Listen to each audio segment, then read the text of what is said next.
Қайырлы күн достар, қалдарыңыз қалай? Сіздермен Алтынай. Бүгін сіздерге күрішті қалай жабыспай әдемі қылып қайнатып пісіру керек, сол туралы көрсететін боламын. Менімен бірге видеоның соңына дейін болыңыздар. Жалпы күрішті пісірудің бірнеше түрі бар, соның бір түрін ғана көрсетейін.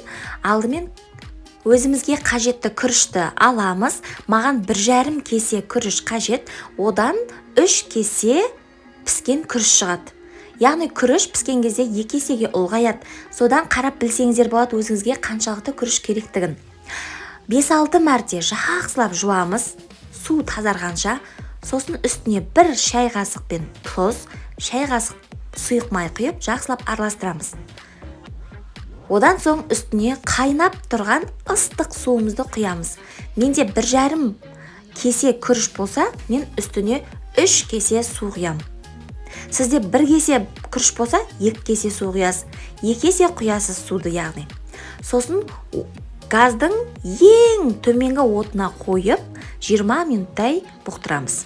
Мінекей күрішіміз дайын, керемет болып піседі. 20 минут қақпағын ашпайсыздар күріштің пісіріп жатқан кезде. Өзі ыстық суда пісіп бұқтырылады.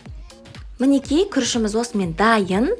Ең бастысы газдың отын қатты қойып жібермеңіздер. Ең жай отта ғана 20 минут ұстайсыздар. Видеоның соңына дейін көргендеріңізге рахмет. Сау болыңыздар. Сіздермен Алтынай.